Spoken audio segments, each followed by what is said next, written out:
So welcome everyone. We still have some participants dropping in, but we're at the top of the hour, so I will kick this off. We are joining up here with what we call the State of Electrifying Hydrogen panel, which I will moderate. I'm Thomas Cook-Blank. I'm Senior Principal with Rocky Mountain Institute, or RMI, and I have three panelists here that I will introduce briefly, and then, of course, let them speak a bit for themselves as well.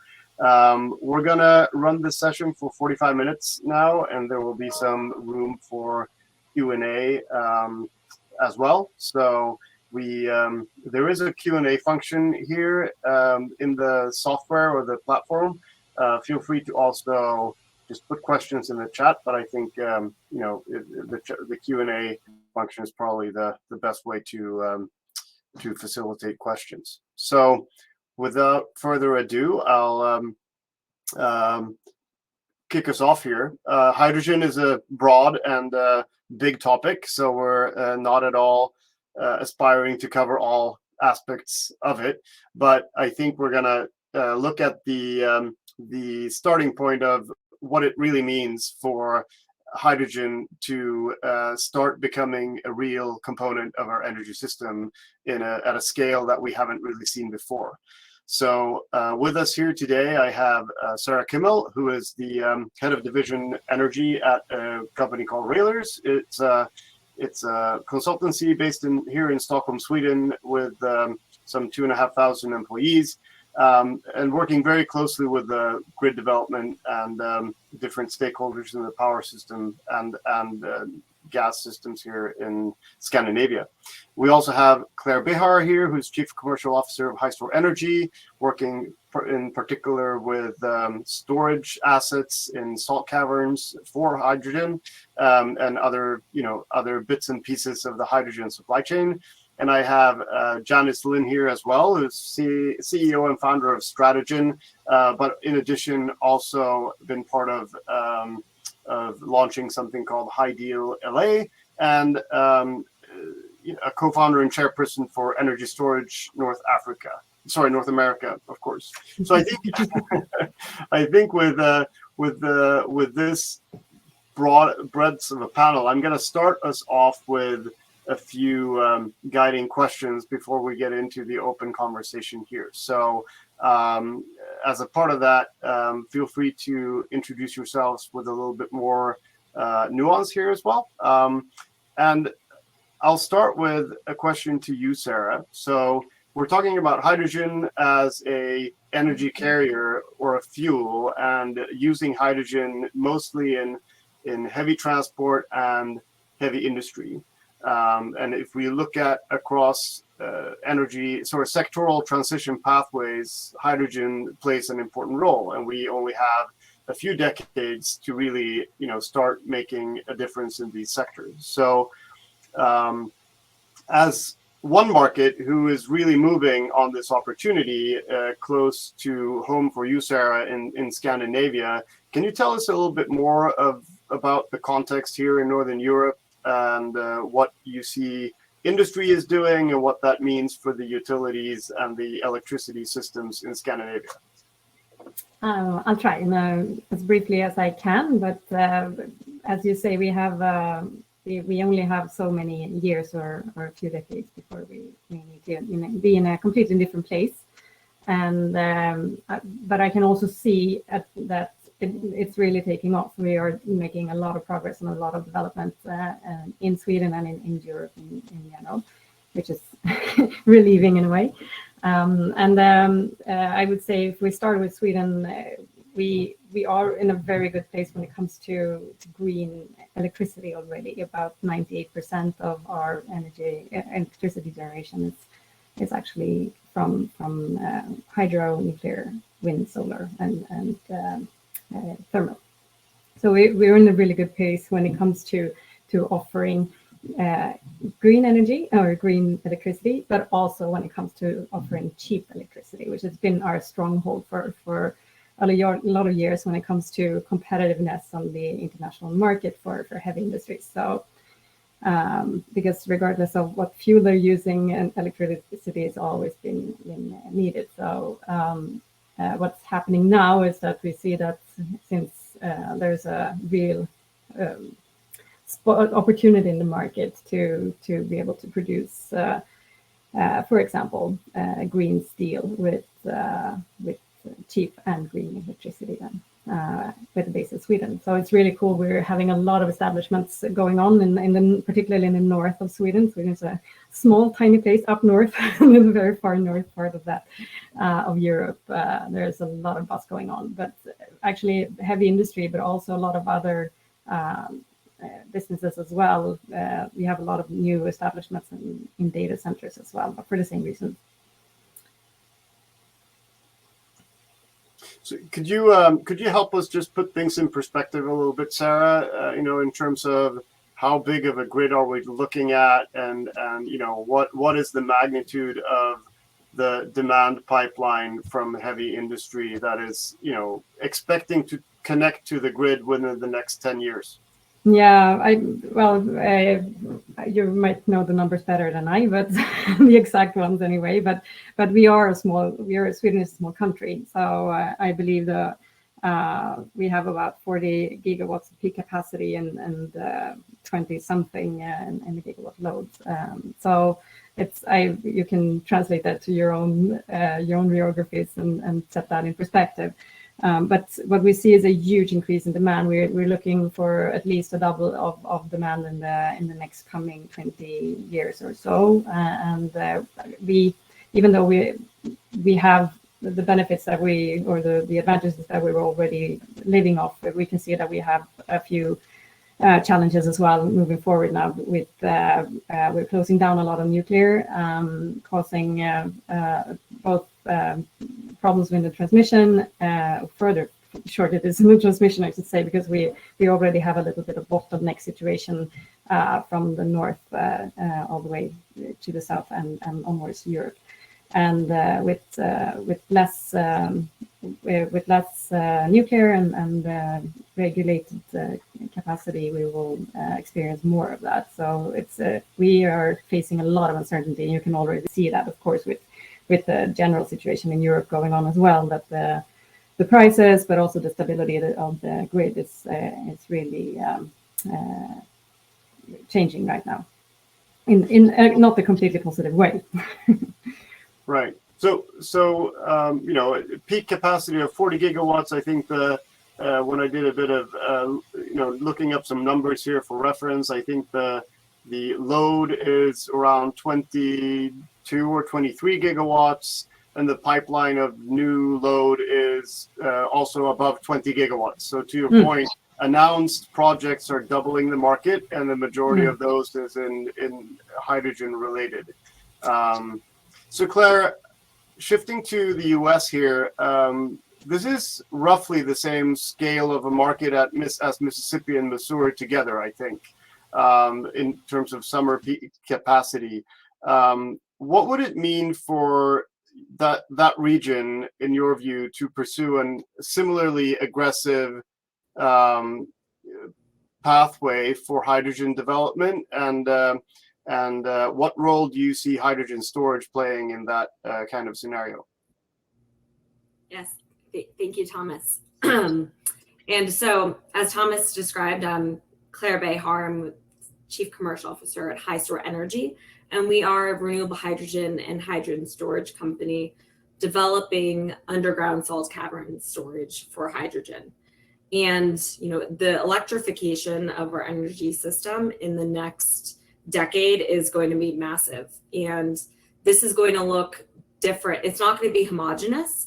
Different regions are going to take on different forms. And so, as Sarah described, like in northern Sweden, they are so blessed with their hydropower and the ability to serve those steel markets there with that reliable hydropower.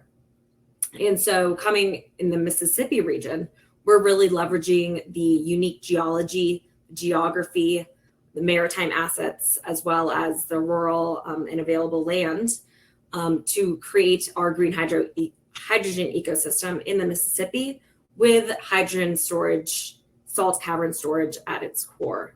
And so salt cavern storage is the only commercially available solution today for the long duration storage of renewables. And as we transition off of fossil fuels to renewables, which are intermittent, the need for long duration storage is critical now more than ever.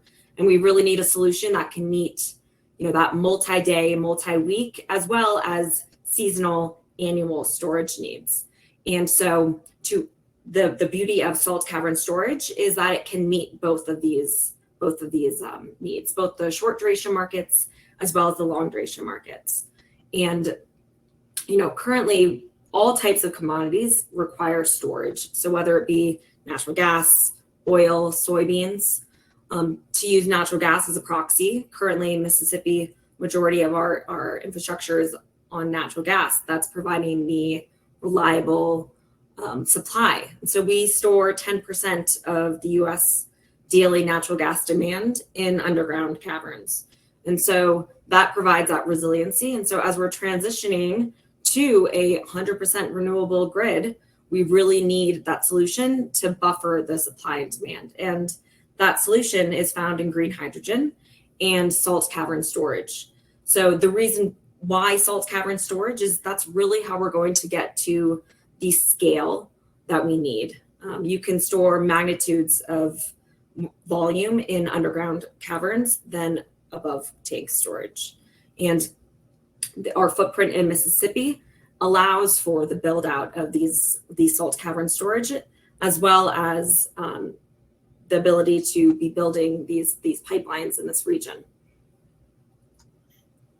Thanks, Claire. And I think to shift over to you, Janice, in addition to production and storage, you obviously need consumers as well.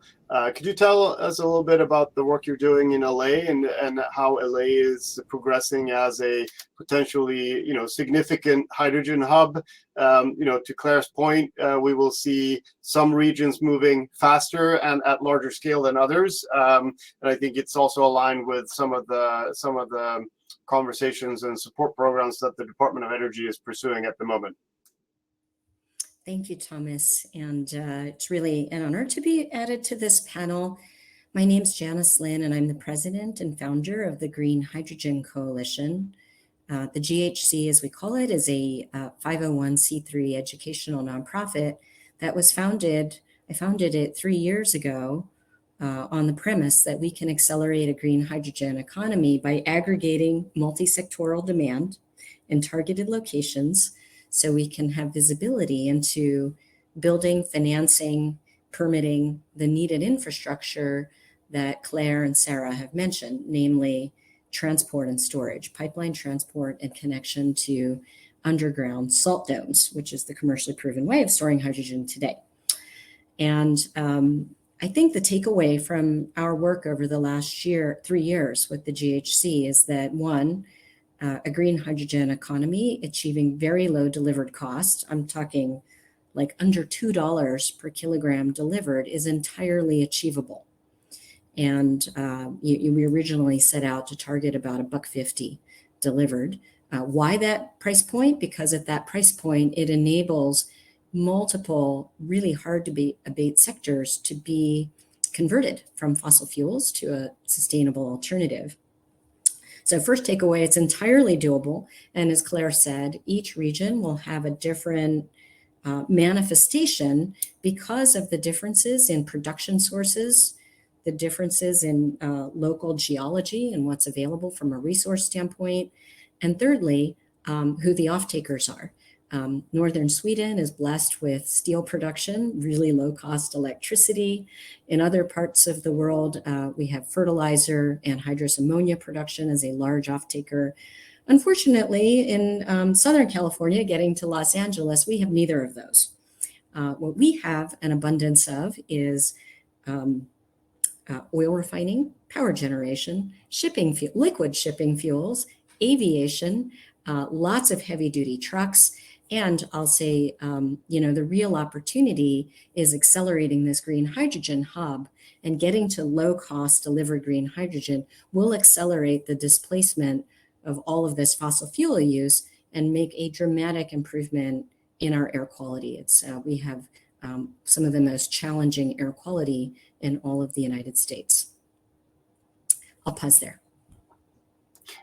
Thanks, Janice. And I will be moderating this and bringing in questions from the Q&A as they come in. But in the meantime, I do have a few open questions to the panel for discussion. And I think, again, going back to the transition scenarios for electrification, I think on the highest level, in order to reach globally a net zero economy, I think most of the pathways indicate not only a growth for power demand from just population growth and economic growth and whatnot, which is effectively doubling the global power system as we see it today, but we need a third globe, or another additional global power system just for electrified industry and hydrogen and sectors that are currently not using electricity at this scale. And we're not looking at a long timeline here, and I remember going back to the Swedish example, I talked to some of the leading utilities only 2 years ago and asked them whether they saw literally any demand growth in the pipeline, and they said no. And now we're sitting here with a doubling of demand in the pipeline. So I guess the question I would like to ask the panel is, what's your view of generally, the utilities and the policymakers' readiness to manage electrification at this scale?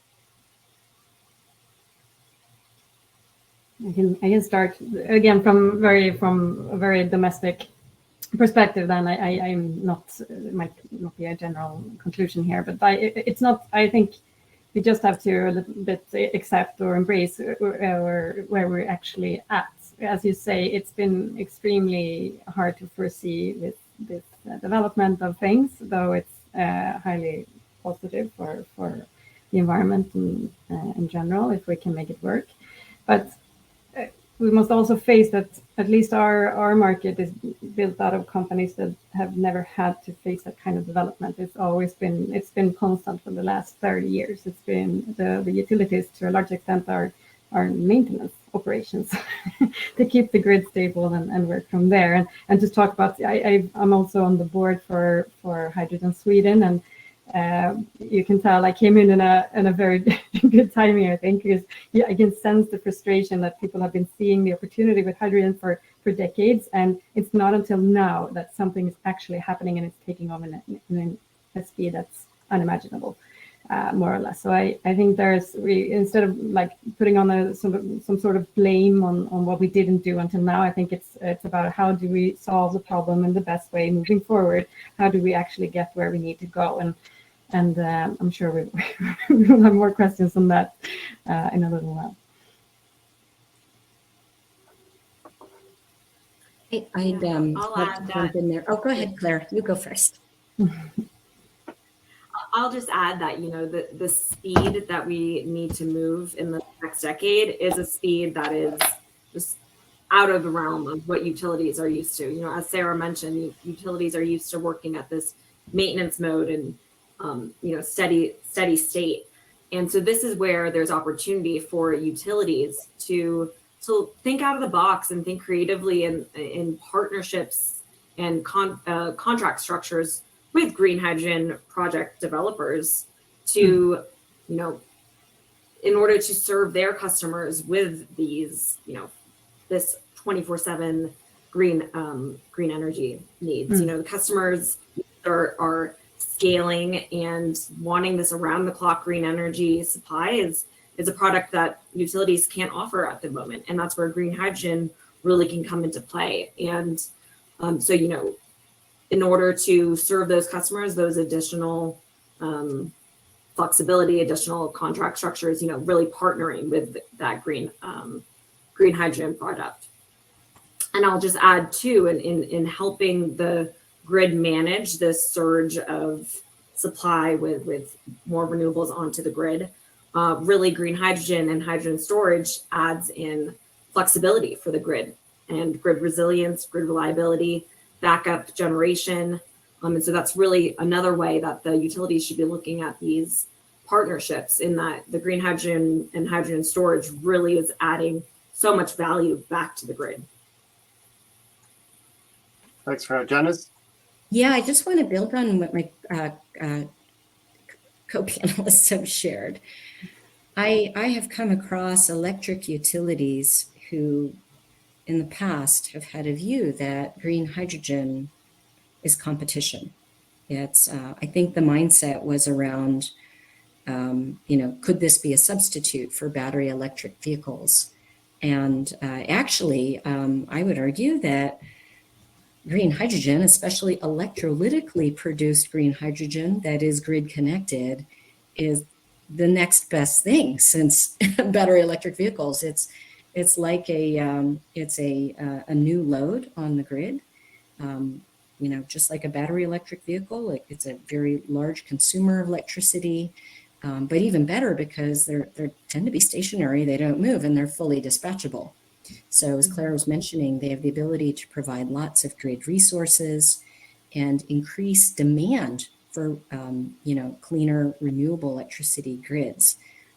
They have the ability in a microgrid footprint to enable multi-day resiliency, and on a larger grid standpoint, have the ability to help us get to truly 100% renewable energy. That last 10, 20%, where we need multi-day firm dispatchable generation, can be enabled with green hydrogen in a way that's, I think, with today's technology, may be challenging for battery storage alone to achieve.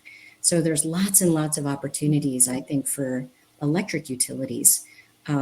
More broadly speaking, and I'd say for the regulators and maybe the gas utilities and electric utilities in the crowd, that the general readiness that we all need to think about is to really take advantage of green hydrogen as this amazing little molecule that can decarbonize these really hard to abate sectors, is that it's about scale and infrastructure.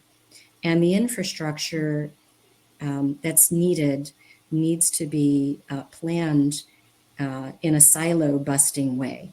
And historically, our planning has been very siloed. We do electric system planning, and then we do gas planning, and then we do water planning, and we do transportation planning. The commercialization of green hydrogen at scale is now opening the opportunity to optimize this infrastructure planning in a smarter way. First, in targeted regions, and then in bigger interconnected regions. And the opportunity to do that presents a lot of opportunities to save money for consumers like all of us, and to accelerate progress faster. So where I see the need for all of us to put our heads together, and not just with electric utilities and gas utilities, but also our colleagues in the water sector, the transportation sector, the waste sector, is how do we more intelligently think through these trillion-dollar decisions on this infrastructure, because they can be planned and implemented in a beneficial way to accelerate economy-wide decarbonization much more quickly. So I'm going to try to weave in a few questions from the audience here and build on that, Janice, because I think there's a question here on where the energy is going to come from and how this is going to work given lead times for utility interconnection.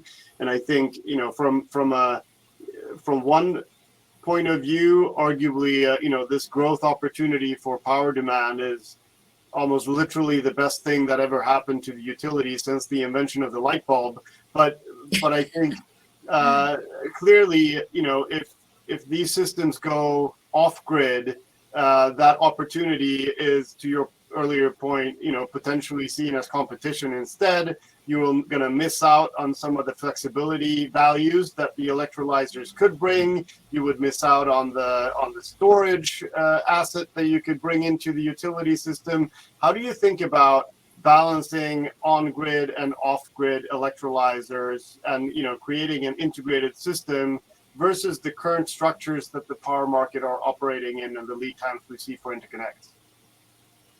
Yeah, I'm happy to share some of our findings from Hydro LA because we did look at both pathways.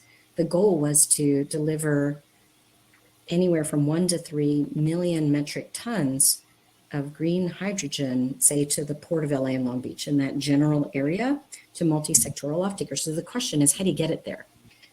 One pathway we looked at was to leverage existing electric infrastructure. Instead of moving the molecules, we'd move electrons. Electric infrastructure is already there. What we found was that, one, we have a capacity problem. So you can do some, but not enough to get to the mass scale that we need to start taking out maritime shipping and terminal operators and aviation. And by the way, there is a producer in LA that's making sustainable aviation fuel, and they require hydrogen as a key input. The other thing we looked at was pipeline transport, 100% pipeline transport and blended pipeline transport. Blending, we determined, was not possible to again to achieve the mass scale solution, because at some point you need so much, you need a 100% hydrogen pipeline. So the conclusion was, in the long term, pipeline transport was the lowest cost way of achieving delivered green hydrogen. And again, that was the orientation. However, there are applications and needs. I mean, obviously, it's going to take some years to put in a 100% green hydrogen pipeline. It's being introduced by the gas company in Los Angeles, but it's going to take some time. We can get started faster using the electric system. And that requires a whole host of enabling policies and measures. And there could be, remember, this hydrogen can be used for multiple applications. And I'll just end with one. In Southern California, we have more hydrogen fueling stations than just about any other county in the country, maybe in the world. Today, the hydrogen is delivered to these fueling stations, and the quantities aren't that big on a truck. It's probably a diesel truck. That is extremely expensive. At this kind of volume, at least in these early days, that would be a great application to co-locate where you have the space available, electrolysis, local storage, and compression to fulfill the needs of these fueling stations. As an example, that requires the electric utilities to collaborate. Some of this infrastructure could be rate-based. Some needs to be accessible. If you have third parties investing into this, you absolutely need to access, one, clean energy. You have to make sure it's clean electricity, make sure there's no double counting of RECs. And two, it can't be at retail, right? If you're buying this green electricity at a high retail price, as a fueling station operator, your business model's underwater really quick.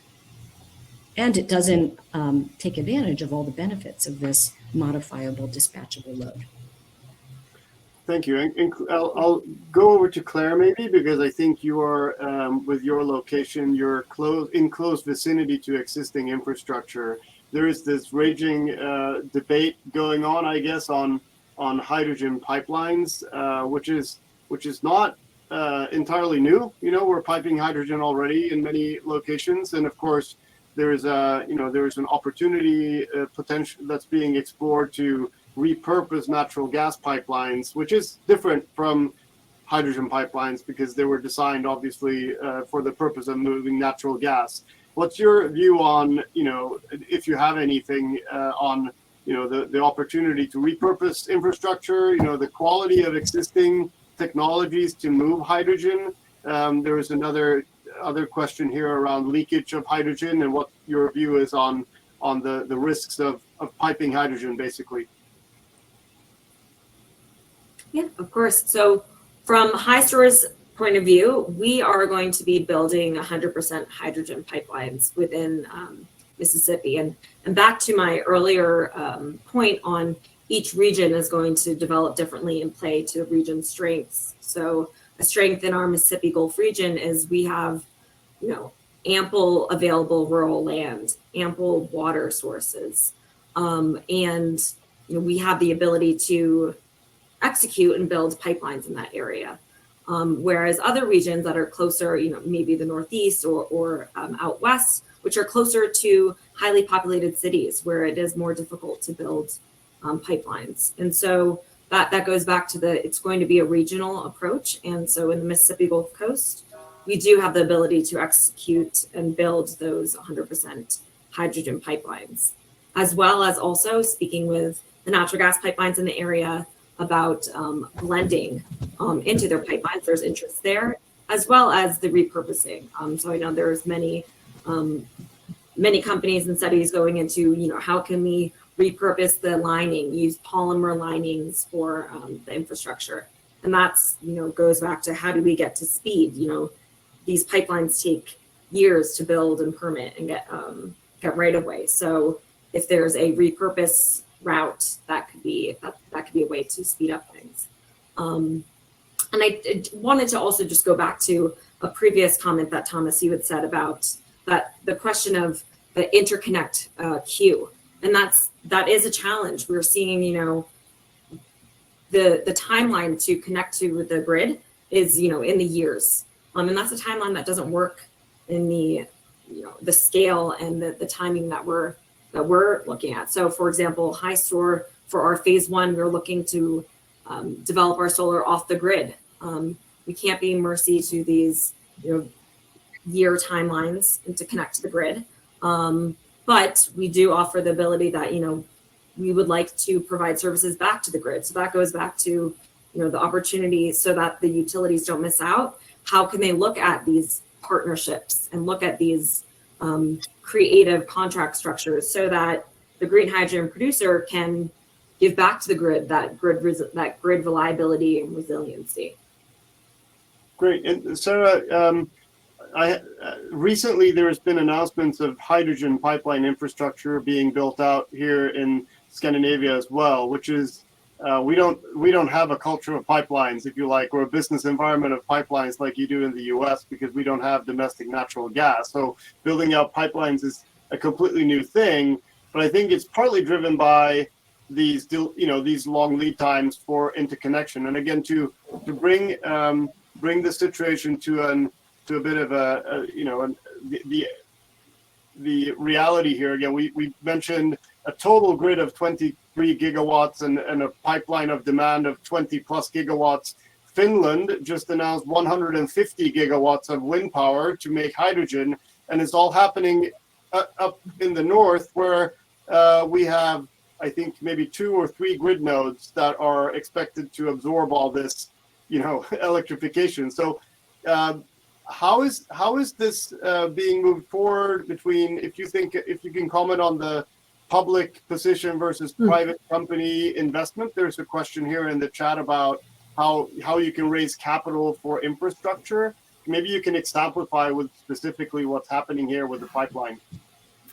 I'll try. Well, as you say, we have a very limited. We can't repurpose any existing grid. In Europe, the situation is slightly different, but we only have one kind of insignificant, in this case, corridor for natural gas in the southern Sweden. So what's happening now, and this is actually happening in a few different places at the same time. And I think it exemplifies what Claire and Janice have been mentioning, that we can't be dogmatic. It's not either or. It's not like we need to also accept that perhaps we can use the electricity and existing grid until a certain point, and then we need to offload it through something else, and perhaps they need to be able to cooperate as well. So currently there is a huge, actually, and this is also, I don't know if the situation is different in the US, but in Sweden, where we talk about these huge industry establishments, we're talking high voltage, so that it's actually on a TSO level for the transmission system operator. And that's a state-funded and not the fastest moving machine in the world, perhaps, and as it shouldn't be, probably. But we can see now that they are making efforts to open up and to cooperate, because what's putting pressure on them now is private investments, huge private investments, and I would say that these are on probably on the highest minister level in Sweden, because this is our competitiveness on the steel price or steel quality in the world. Will we make it or won't we? So there's definitely, I would say, the willingness to invest, and I see a lot of there. And I think us as engineering consultants as well have a role to play here, because we can sort of act as the bridge. But sometimes I feel that people are going into the different silos and are quite comfortable there, but we do have the whole spectrum, and we are able to perhaps bridge some gaps in this environment. And now we're establishing a pipeline in the north of Sweden, also in the middle of Sweden, all the way to the ports and inland. So, but in parallel, we're also investing in a huge capacity increase of the transmission grid. Sorry, you mentioned minister level support here, but in the U.S. context, I guess there is already some federal attention being given to hydrogen through the Department of Energy, but a lot of the support, I would assume, might come on the state level as well. So maybe Janice and Claire, what's your view on the state level policy and sort of state level support role in the development of hydrogen hubs in the U.S.? I'll start off and just there is going to need to be collaboration among the states, specifically in building out this infrastructure and how we are going to connect these different regional hubs together. And so, for example, using natural gas for example, FERC is the governing body that regulates the interstate, so the natural gas pipelines that cross state borders. Currently for hydrogen, there is not a regulatory body for that. And so that is something that, many organizations and smart heads are working together to figure out, okay, who is going to be the regulatory body to, and that's critical because, as we, build out our infrastructure, we want to make sure that this is not siloed. And Janice, you. Thanks, Claire. Yeah, I couldn't agree more. I wanted to mention that one of the GHC's initiative is, when we started this, we realized to achieve a green hydrogen hub, this vision is too big. It cannot exist in any one city or even any one state. It's a regional play. And ultimately, where DOE is headed, they want a national clean and green hydrogen roadmap. And, the beauty of the United States is we already have lots of infrastructure that's related. Electric infrastructure, gas infrastructure, ammonia infrastructure. And the thing that we started out on in 3 years ago is, well, to achieve this kind of regional, ultimately national plan, you need a forum to focus and collaborate and have the conversation. And that's why we teamed up with the National Association of State Energy Officials. This is the energy policy leads of the 50 states, plus the Western Interstate Energy Board, which is another group of 11 states and 2 Canadian provinces. And we formed the Western Green Hydrogen Initiative, which is convened and led by states and provinces, primarily in the West, including British Columbia and Alberta, as a forum for collaboration to drive accelerated progress on clean and green hydrogen infrastructure development. And, just my quick report out is that this collaboration is very constructive. It's highly can-do. And just in the last 3 years, and even within my home state in California, I've seen the conversation change from, it's hydrogen for a fueling station to now it's clean and green hydrogen for economy-wide decarbonization as an economic development opportunity, someday as an export opportunity. And this is what we need to do. These are the regulatory best practices. We've kicked off some modeling work with the WEC to look at the role of green hydrogen for Western electric system reliability. So we're making faster progress, and it's only possible through this sort of collaboration. So I'm going to try to squeeze in 2 more questions here in the remaining 6 minutes. Let's see if we can go through them with reasonably short responses, right? So one is around the lack of, I would say, there's a question about certification, but I think it more relates to the lack of certification at this point. And given that we're all, all the panelists here are representing first mover regions, how do you see stakeholders manage through the lack of certification of what, clean or good sort of hydrogen looks like to bring projects to a point of investment? Well, I'm happy to I can touch quickly on start that. off. Yes. Sorry, go ahead, Claire, maybe first. No, go ahead. Oh, okay. All right, I'll you go. be quick. I'll be quick just to add that, really in order to commercialize these projects, the customer needs to know the definition for the green hydrogen product that they're getting. And that is why having a quantitative standard that's based on carbon intensity is going to be so critical.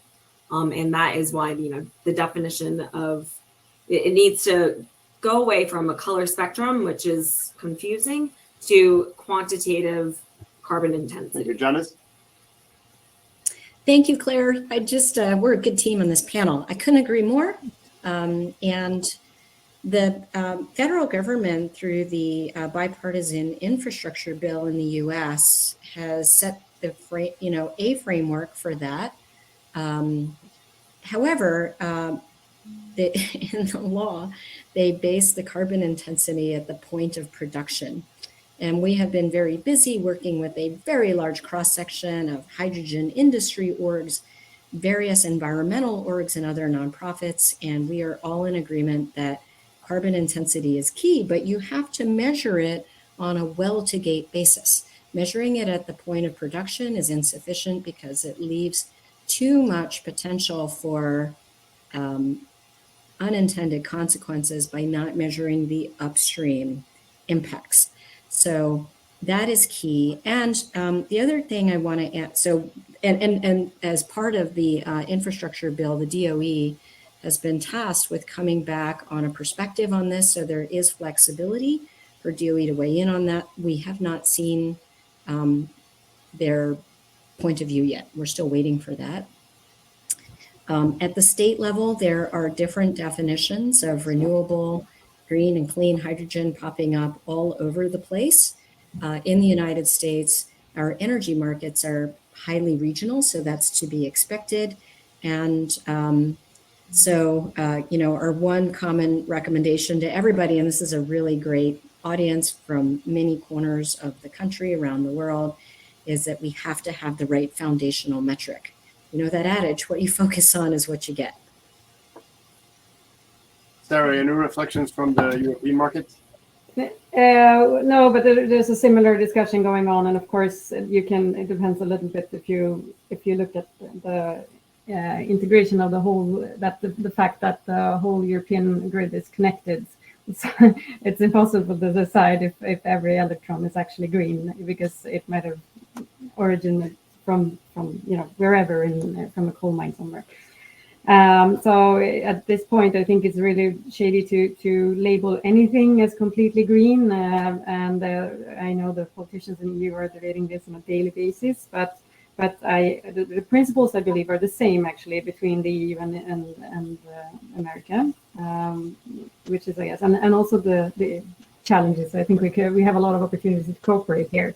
But I think the important thing is to continue to be transparent. It's not to greenwash anything, and just because we have to be very honest with the situation, and also be satisfied that we're making progress in the right direction.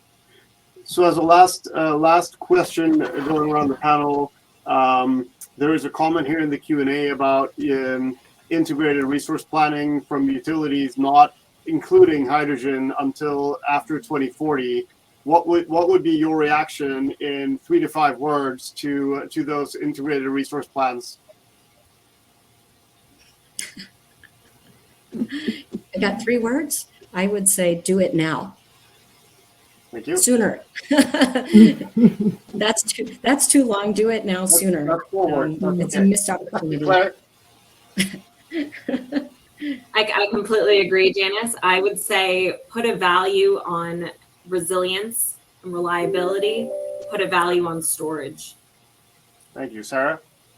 And I would say like embrace the qualities of every energy source that we have here and every shape that it can take. I used to study. I'm not an engineer, believe it or not, but I learned how energy can only change shape, and I think that we need to go back to that very basic part of physics. So with that, we're on the minute here. I'll thank the panelists for your contributions, and I'll thank the participants here in the audience for also driving the conversation with some really sharp questions. So thank you all, and enjoy the rest of the conference. Thank you. Thank you. Thanks Thanks, guys. everyone for your great questions. Thank you. Yes.